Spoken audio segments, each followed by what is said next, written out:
আগামী ৫ নভেম্বর অনুষ্ঠেয় প্রেসিডেন্ট নির্বাচনে ডেমোক্রেটিক পার্টির হয়ে লড়ছেন কমলা।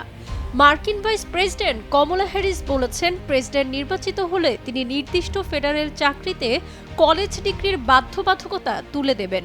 তার মতে, ডিগ্রি দিয়ে মানুষের দক্ষতা মাপা যায় না। গতকাল শুক্রবার পেনসিলভানিয়ায় দেওয়া এক বক্তব্যে কমলা হ্যারিস এসব কথা বলেছেন। শুক্রবার তিনি তার বক্তব্যে বলেন, প্রেসিডেন্ট হিসেবে দায়িত্ব নিলে আমি কেন্দ্রীয় সরকারের চাকুরিতে ডিগ্রির বাধ্যবাধকতা সংক্রান্ত এই অপ্রয়োজনীয় বিষয়গুলো বাদ দেব। যেসব মানুষের 4 বছরের ডিগ্রি নেই, তাদের জন্য কাজের সুযোগ বাড়াতে এমন পদক্ষেপ নেওয়া হবে। 2023 সালের শুরুর দিকে ইউএস সেন্সাস ব্যুরো প্রকাশিত জরিপে দেখা গেছে, 25 বছর বা তার বেশি বয়সী মার্কিন নাগরিকদের মধ্যে 62% বেশি মানুষের স্নাতক ডিগ্রি নেই। 2020 সালে ভোটারদের প্রতি 5 জনের মধ্যে 3 জনেরই কলেজ ডিগ্রি ছিল না। বেসরকারি খাতগুলোকেও একই রকম পদক্ষেপ নেওয়ার আহ্বান জানাবেন বলে উল্লেখ করেন কমলা। কমলা বলেছেন, ডিগ্রি থাকা মানেই ওই ব্যক্তি দক্ষ এমনটা নয়। কমলা হ্যারিস এবং রিপাবলিকান প্রার্থী ডোনাল্ড ট্রাম্প দুজনই বিভিন্ন অর্থনৈতিক প্রতিশ্রুতি দিয়ে ভোটারদের কাছে টানার চেষ্টা করছেন। কমলা বলেছেন, তিনি মধ্যবিত্তদের জন্য কর কমাতে চান, আর ট্রাম্প বলছেন তিনি প্রেসিডেন্ট হলে ওভারটাইম ফির ওপর কর কমাবেন। তারা দুজনই বকশিস হিসেবে পাওয়া অর্থের ওপর থেকে কর বাদ দেবেন।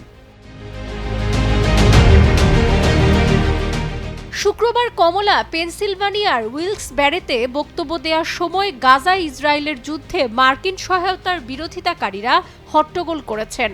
গাজায় যুদ্ধ বন্ধ এবং ইসরায়েলকে অস্ত্রের চালান দেওয়ার ওপর কড়াকড়ি আরোপের দাবিতে কয়েক মাস ধরেই যুক্তরাষ্ট্রে বিক্ষোভ হচ্ছে। শুক্রবার দেয়া বক্তব্যে আবারও গাজায় যুদ্ধবিরতি এবং জিম্মি মুক্তি চুক্তির বিষয়ে নিজের সমর্থন পুনর্ব্যক্ত করেন কমলা। তিনি বলেন, জিম্মি মুক্তি চুক্তি এবং যুদ্ধবিরতির সময় হয়েছে। এ সময় বিক্ষোভকারীরা হট্টগোল শুরু করলে কমলা তাদের থামিয়ে দিয়ে বলেন, আমি আপনাদের কণ্ঠস্বরকে শ্রদ্ধা করি, তবে এ মুহূর্তে আমি কথা বলছি। যুক্তরাষ্ট্রের প্রেসিডেন্ট নির্বাচনকে সামনে রেখে কমলা ও ট্রাম্পের মধ্যে হাড্ডাহাড্ডি লড়াই চলছে। পর্যবেক্ষকেরা বলছেন, মুসলিম এবং আরব আমেরিকান ভোটাররা যদি এবার কমলাকে ভোট না দেন, তবে তা তার প্রেসিডেন্ট নির্বাচিত হওয়ার সম্ভাবনা কমিয়ে দেবে। গত প্রেসিডেন্ট নির্বাচনে মুসলিম এবং আরব আমেরিকানরা ব্যাপকভাবে ডেমোক্রেটিক পার্টিকে ভোট দিয়েছিল। সাবরিনা কাজী, কালের কণ্ঠ।